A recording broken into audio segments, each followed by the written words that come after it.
I'm Cody Johnson, and welcome to iFiber One's Inside Look at the Basin Summer Sounds.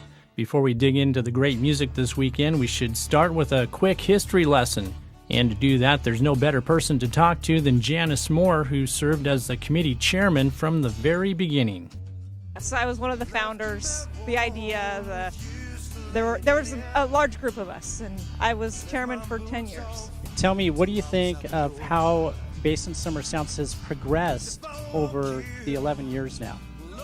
Well, you'd have to see where we started. We started with a stage that was about 1.5 feet off the ground and not very big, and it had a circus tent type cover, and to what you see they're building back here behind us. So the acts are huge. The money, I think our first budget was $11,000, and we've been as high as 132, and we're back in about the 90s now. But it's a whole different ball of wax than it used to be. A few years ago, in a report that I put together for the city of Ephrata, we tallied all the volunteer hours and came up with 3 full-time employees for a year, all the hours that go into putting this on.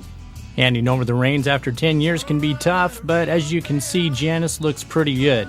Well, that's because 2 people who have been with the committee for a long time stepped up to share the load. Elena Lodi and Kevin Danby co-chair the event this year, and they've been involved with Basin Summer Sounds in one way or another since the beginning. So, Elena, this has been a busy week, maybe a few weeks, but especially this week for you. Yes. It's been a busy week this week, a lot of planning, a lot of stress by all committee members, I'm sure. But, it's very exciting for us, and I go to Watershed every year. That's something I look forward to, and a lot of the people that are performing at Watershed are performing here, and it's for free. So that's really, really impressive to me and to a lot of people in the community, I'm sure. I've got to give a lot of credit to Phil Billadu, who's our entertainment coordinator. He's a musician himself. He knows how the game is played, and he does a wonderful job in negotiating with these bands to get our biggest bang for the buck. Can you tell me, what does Basin Summer Sounds mean to the community and to the businesses around here after 11 years? Well, I do know for one thing, all the hotel rooms are always booked up in both Ephrata and Moses Lake, and as a result, Grant County is always very kind to us on hotel-motel tax money. And we've had businesses such as restaurants run out of food, beverage. It brings thousands of people to town, and of course they spend money when they're here. In the grocery stores too. Last year, depending on what time of day it was, there's no ice. Yeah, don't say no ice, because my ice hasn't arrived yet this morning, and it better get here. And Kevin's right, you got to have your ice for an event like this. That's because we're not just talking about music this weekend. Basin Summer Sounds hosts all kinds of activities for kids, a 3-on-3 basketball tournament, and one of the biggest car shows in the Columbia Basin, hosted by the Ephrata Business Connections Committee. Proceeds from the car show go to the Alzheimer's Foundation, and this year they have over 90 classic and new cars competing for a handmade guitar that'll be autographed by all the performers this weekend. And speaking of performers, we better get down to some music. The first group I want to introduce is Once Upon a Tuesday, and the music you've been hearing so far is one of their originals.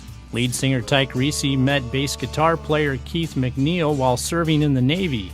Their drummer is Sandy Johnson, an Ephrata High School alumni who they ran into at an open mic in Seattle. How long have you guys been playing together? About 2.5 years now. Mm-hmm. Yeah. Keith and I have been playing and writing music for about 10 years. So. Yeah.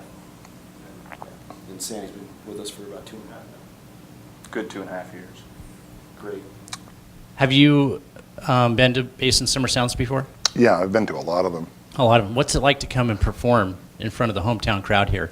Oh, it's a thrill. It's so much fun. I thought about it years ago when I was in a different band, but it just never worked out. And when Phil asked, we applied to it, and Phil accepted it. And we played last year, and we were so appreciative to be asked back. We're really looking forward to today.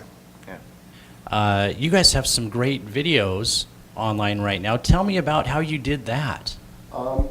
We had just formed as a group. Sandy had only been playing with us for a couple months at the time, and we found online a guy that had a home studio in his basement, and he just did some phenomenal HD recordings. And it wasn't just the video. You guys recorded at the same time, Correct. Right. Yeah. which you never do, right? Yeah. You're not supposed to do that. So it's a live recording. Just like a line, Lord, street signs pass me by.